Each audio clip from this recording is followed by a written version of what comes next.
Welcome back, everybody, to another weekly recap. This is the last Friday of the month of September. This is for the week of September 22nd through 26th. This is likely the end of my trading for the month. We do have 3 trading days next week, or 2 trading days, but there's not usually much that goes on in my account the first couple of days of the week. It's usually Wednesday through Friday that all the activity takes place. So next week's will probably count towards October. But I will do the monthly recap a little bit differently this month as well, starting on Tuesday or Wednesday on the actual first. So I'll have that coming out soon too. So I'll do the strategy overview as always, and then I'll jump into the dividends I received this week, and then I will go over the options trades that I made this week as well. And then last but not least, I will go over what I did with this week's deposit. So real quick, for any new viewers, the objective of the account is to increase the velocity of this account to reach financial freedom faster. So I'm trying to deposit as much money into this account as possible to grow it as quickly as possible so that I can hit the amount of dividends coming in and options income coming in to replace my income, my wife's income, and more as quick as possible. And how am I doing that? I am using money that would normally go towards my debt, so my mortgage and my student loans, and I am depositing that into my account instead, and then borrowing the money out of the account to pay those bills on the first of the month. So I deposit $6,000 per month into the brokerage account, split into the amount of Fridays there are during the month. 50% of that goes into SGOV as a holding and used for options trading for cash secured puts and covered calls. 50% of that is used for investing into high yield ETFs, dividend ETFs, stocks, or whatnot. And then a couple of days before the first of each month, I pull that $6,000 out and borrow it on margin and pay interest on it to pay those debts. And then ongoing, any income earned from options trading, dividends received, capital gains, anything at all that is income in the account goes towards paying down the margin balance. So a little bit of a spoiler, I am considering changing this strategy up a little bit. I haven't decided if I'm going to do it. It's a pretty big leap in my mind, so I haven't decided to do it just yet. I'm very close to pulling the trigger on it and maybe doing it here in the next couple of weeks. When I do, if I do, I will make sure and do a video on it on how the strategy is going to change. It's going to be the same, but it's going to be more aggressive.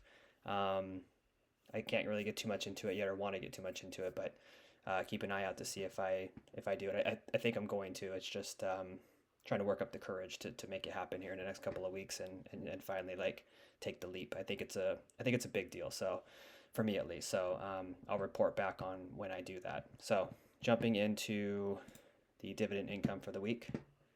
I still have 10 shares of WPAY. It's the new Round Hill fund that came out a couple of weeks ago. I received $5.14 from that.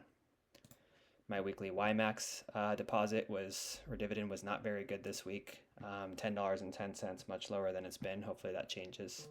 Received my SPYI dividend for the month. $52.70 was a little bit higher than last month, which is good. Have not bought any more shares of it recently. Ulti, again, down a little bit as well. Received $81.60. And then Misty, received my Misty dividend for the month. $550.72. It's approaching that dollar mark. I know a lot of people online are talking about if Misty dips below a $1 payment that they're going to get rid of it. So we'll see if that actually happens or not. I think we're real close, but I'll just continue to collect it for now. I have not been adding to the position. I don't plan to. I'm just going to hold it. XDTE, my weekly income on this also was down. I usually get over $100 a week on this. It's down significantly, so hopefully that changes as well. $79.07 on that, for a total for the week of $779.33 in dividends. So jumping over into the options for the week, we'll start with what I sold last week here. That one I reported on, I already bought that back. I did not open up a new position. So Pepsi, I had rolled it initially last week into the same strike because I was kicking the bucket down the road, as I mentioned, or kicking the can down the road. And then I was assigned. I got the notice first thing this morning when I woke up that I was assigned on my 145 put. So I now own 100 shares of Pepsi at $145 per share, which I'm okay with. I didn't want to get assigned right now, but I'm okay with owning them right now, and I'm going to keep the shares. And as I'll show here in a second, I'll show what I did. So for Pepsi, you can see here I was assigned at the 145 strike, and then I immediately sold a call on those 100 shares that I own at the 10 delta, so pretty conservatively because I'm not trying to lose the shares. But if they get called away, I sold it at a 146 strike, I would make a little bit of money on it. So I'd make $100 on if they were to sell. So I'm not trying to get them called away. I'm actually going to hold these shares for a long time, but if they do, I'll make some money on it. And that's how I'll continue to do it. Very, very conservatively, 5 or 10 delta, I'll sell calls on them. If it gets called away, then I want it to be above my strike price. If the price drops well below my strike price, then I'll just stop selling calls altogether to not risk them getting called away below my cost basis. So going back to the main here. So that was for Pepsi. Starbucks. I had a call that I placed on the 100 shares that I have that expired worthless. Target, I had a put from last week that I bought back. BITX, I decided to roll it. It was in the money. It was at like $51. I had a strike of $53. I rolled it another week and collected premium on that, which I'll get to here in a second. Sold another put on Starbucks last week that I bought back today. And then last week I had a Misty call that expired worthless today, as I kind of anticipated it would because they paid out this week. So that was free money there, which was nice. NVDX I bought back as well today. And then going into the new positions that I opened up today, sold a put at the 82 strike, so quite a bit below the 86 that I had open last week. It's continued to drop, which I'm okay with. Sold it at the 82 strike, expiring. This is the buyback. So I bought it back for $1, so it cost me $1.01. That was for the put that I had closed out. BITX, I said I rolled it, so I paid $233, so $233.66 to close the contract and then subsequently roll it to the same strike for next week for a premium of $322. 66 cents in fees.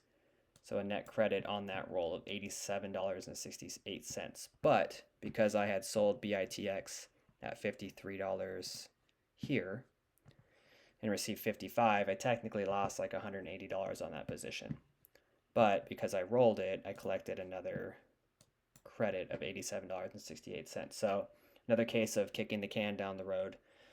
I do think BITX will come back up. It's taken a hit the last like week or so. I expect it to come back up, and I'll just keep continuing to roll it and try to roll down if I can for a decent credit to get back even on it. Target, I had closed it. I bought it back as I showed here, and I didn't initially want to, so I bought it back for $2. So it cost me $2.01 to close it. And I didn't initially want to resell it, but the price is just so low, and it dropped even more. I decided to sell another put on it, so I sold another put on Target here. Received a total of $40.34. Here's my buyback of NVDX. So I bought that back for $5.01. Starbucks, I opened up another put at $81, which is quite a bit lower. And I received $45.34 in premium on that. And then I sold 2 put contracts on TSLL. If I can highlight this. There we go. So 2 contracts. I sold one, and then I decided afterwards I wanted to sell another one. So I opened up a second one instead of doing them at the same time. Both at the same strike. Slightly different premium. I got 30 and 29. So I got a total of 29 and 28. 34 for a total of $57.68. So I sold these pretty conservatively. I think TSLL is really high right now. I don't like where it's at, but for the amount of money I had left to trade options, it is kind of in my wheelhouse, and I do think that the premiums are good on it. So I was able to sell it like a 10 delta or 15 delta on these, and I still received what I think is a decent premium on a weekly basis. So I decided to go for it. And then, as I mentioned earlier, I sold a call on 100 shares I was signed on for Pepsi. So all in all, keep doing that. All in all for this week, 22nd through the 26th, right here. In options premium, I received $241.35. So that plus the dividends for this week was a total of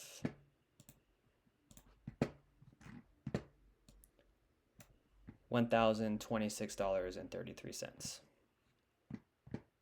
And actually, that's still not correct. I don't know why this is popping up there. 20 should be 24. Sorry. This should be correct. $1,020.68. So quite a bit more. It's usually the Misty dividend that makes a big difference, as it did this week.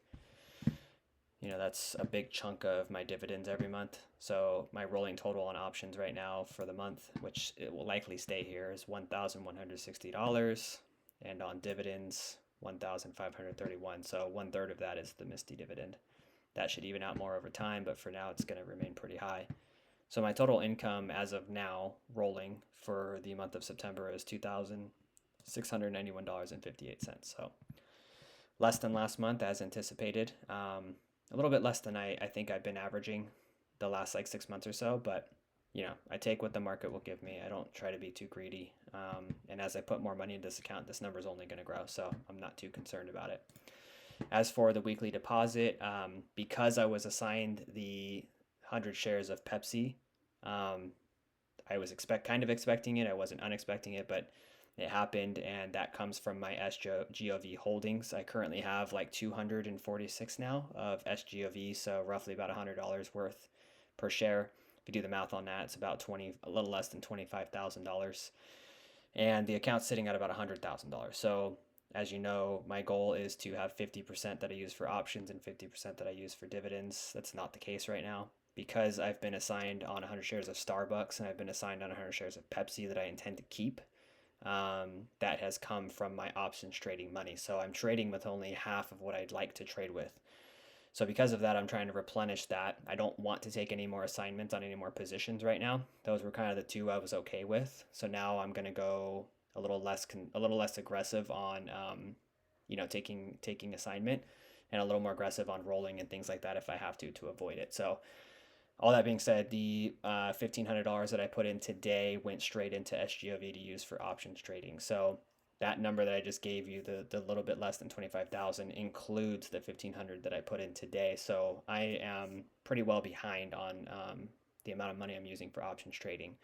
I will replenish it. I don't want to keep putting it into SGOV. I might do like 75% into SGOV and start putting more into dividends, another 25% into dividends or something like that, because I do want to keep it somewhat balanced and not just keep pouring it into SGOV. So, but I am going to slowly but surely catch that back up to half of the account value is the plan. So again, I am thinking about changing the strategy, getting a little bit more aggressive with the strategy in terms of how much I'm putting in, what I'm pulling out, and using to pay things. I will make a decision here in the next couple weeks and do a video on it if I do. I will have a video coming out next week for the month of September, recapping everything, current holdings, where I'm sitting at in terms of total return on these high yield funds and ETFs and things like that. And as always, if you guys have any suggestions, questions, comments, anything like that, let me know, and I'd be happy to do a video on it. And if you would please like, comment, subscribe if you haven't already, and I appreciate the support, and I will catch you on the next video.